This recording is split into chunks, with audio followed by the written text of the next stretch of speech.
इस टॉपिक में विच is the gastric ulcer, इसको हम एक्सप्लेन करते और this is again, it is concerned with it may be gastric ulcer, it may be duodenal ulcer. तो ये GI tract के related ही है, which is called as ulcer.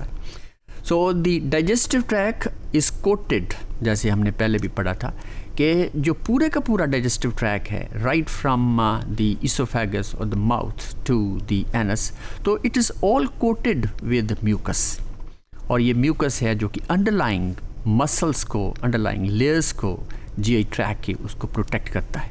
और समटाइम्स व्हाट हैपन्स इज कि म्यूकस जो है वो कहीं से यूँ समझे जैसे ब्रेक हो गया है और वो फिर डाइजेस्टिव एंजाइम्स जो हैं they start digesting the walls of the stomach और द ड्यूडेनम, और उसी हवाले से फिर एक सोर बन जाता है.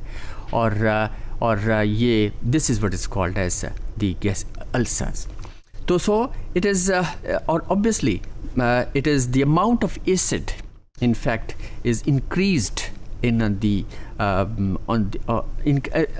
अगर acid की amount बढ़ जाए, जैसे क्योंकि stomach के अंदर आपको पता है कि HCl producing glands हैं जो कि food की pH को adjust करती हैं.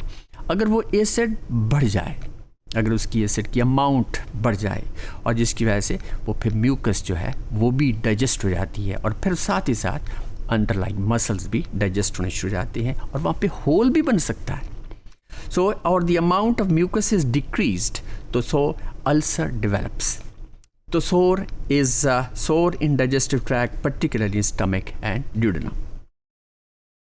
Now this is formed when digestive enzymes begin to eat away the walls of GI tract due to the breakdown of mucus layer lining the stomach.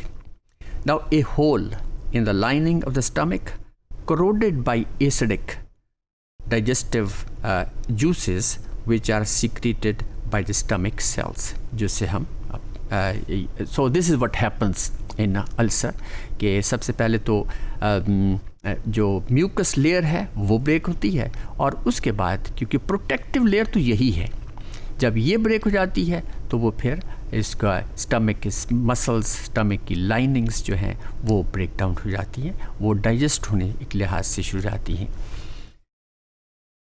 और ये diagrammatically हम देख रहे हैं कि दिस इज़ द स्टमक और ये वो हिस्सा है जो कि वो एक सोर बन गया, ये सोर बन गया और ये फिर बढ़ते बढ़ते ये अंडरलाइन मसल्स को भी डाइजेस्ट करना शुरू कर देती है और ये वही उसी चीज़ को एक और अंदाज से यानी कलेक्टिवली पूरे एक स्टमक के हवाले से हम देख रहे हैं कि वेयर इट मे हैपन, ये किसी जगह भी हो सकता है. और अगर ये चीज़ जो है ड्यूडेनम में हो गई तो फिर ये ड्यूडेनल अल्सर कहलाता है.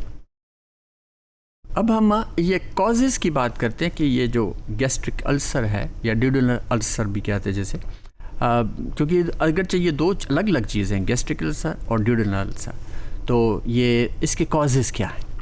तो सबसे बड़ा कॉज तो यही है कि स्पाइसी फूड का एक्सेसिव इस्तेमाल. और ये आम तौर पे ऐसे लोग होते हैं कि एक नॉर्मल जो फूड होता है उसके अंदर बाकायदा वो जो चिलीज़ हैं, चिली पाउडर जो है वो स्प्रे करके उसको लगा के खाते हैं.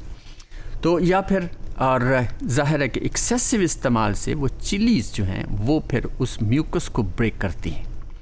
Then there is another reason which is the Helicobacter pylori. तो ये बैक्टीरिया हैं जो कि इनका तो खैर हमें नहीं पता होता कि हमारी बॉडी में चले गए या नहीं चले गए, लेकिन if they happen to move into the body तो it may cause this ulcer. Then alcoholic beverages, ऐसे मशरूबात जिसके अंदर अल्कोहल होती है या वो लोग जो सिर्फ अल्कोहल एक्सेसिवली इस्तेमाल करते हैं उनके अंदर भी ये चांसेस हो सकते हैं कि वो अल्सर होने के.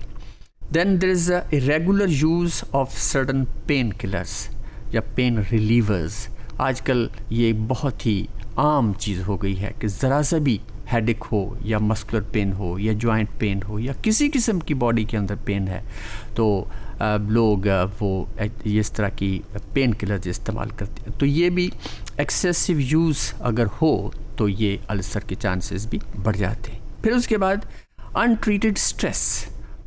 ये स्ट्रेस जो है आजकल के माहौल में तो वो बहुत सी ज़्यादा है, और ख़ास तौर पे स्टूडेंट्स जब उनके इम्तहानी दिनों में वो बहुत स्ट्रेस में आ जाते हैं, वो उनका खाना पीना बंद हो जाता है, या फिर उनकी भूख, जैसे कहते हैं, भूख मर जाती है।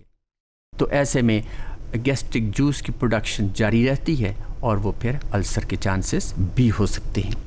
तो ये these are the common that is the causes of ulcer। इससे ज़रूर हम बच सकते हैं अगर हम इन चीज़ों का ख्याल रखें, यानी प्रॉपरली फूड को मैस्टिकेट करें, अल्कोहलिक बीवरेज इस्तेमाल ना की जाए, और ये जो पेन किलर्स हैं उनको कम से कम इस्तेमाल किया जाए, या फिर स्ट्रेस में ना आया जाए। यानी कि चीज़ को, अगर कोई ऐसी बात होती है तो उसको जहन में ऐसे बार बार उसको डिस्कस ना किया जाए।